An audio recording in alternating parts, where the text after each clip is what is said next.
Ayun, nandito ako ngayon mga kalakbay sa Legazpi City Boulevard, no? Para mag-walking. Ah, mag-walking ako dito ngayon. Yung traffic ko is bigla man lang umambot. O jogging na rin siguro kung hindi umulan. Kasi na-stop na ako pag-jogging para pagbalik ko ng Cavite, hindi ko nakapagtakbo, no? Ah, 6 o'clock ng gabi. Ito yung panahon, mahangin.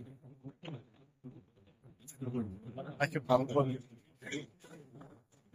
Ako naka-walking ng kilometro, bigla na umulan. Naman saan? Saan ang paulanin? Ito kaganda yung Legazpi City Boulevard mga kanina. Bakit nag na ako rito?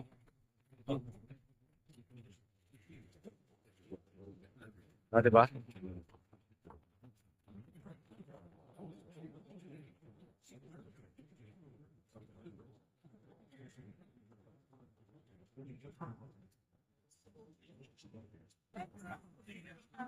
Legazpi.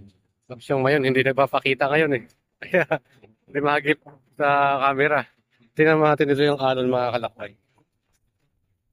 Dito ako madalas no imingwit tuwing hapon eh. Kahit pala huli, patanggal yung stress ng mga kalakay yun. Pero, bigla namang umambot yun. Yung alon. Aray, bigla yun. Wala. Nakahuli ko pa, wala pang one Bike, bike tayo nun. Umabot. Bike na, bilang mo na. Ano natin, katong wala ako.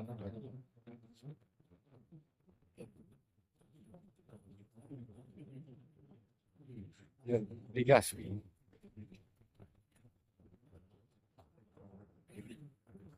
Wala ko talaga kayong mga alakbay. Matukin ako hanggang doon sa dulo. Pagbalik. So, sana ako sa bayan. Sa may St. Paris. Doon ako magdi-dinner, no? Pero umulan eh. Pero may mga parking lot din naman doon. Sakaling hindi talaga tumigil itong ambon.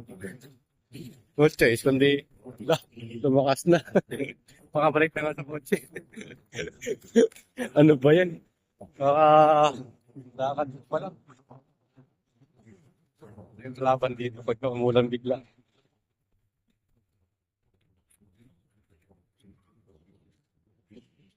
Malas naman nung unang takbo ko ito sa Legazpi mga kalakbay. Nabutan ko ako ng malakas na ulan. Pandesal na lang tuloy ako rito sa kotse. Ang lakas eh. Ang lumakas. Kailangan pumasok talaga sa loob.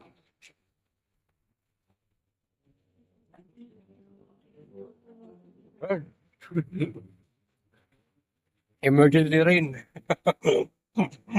Eh, nasira yung momentum ko sa pag-walking ah. Nasira momentum sa pag-walking ah.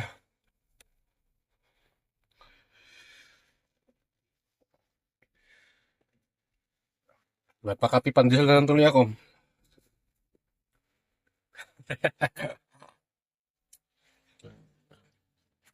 Imbis exercise, napunta sa kain eh.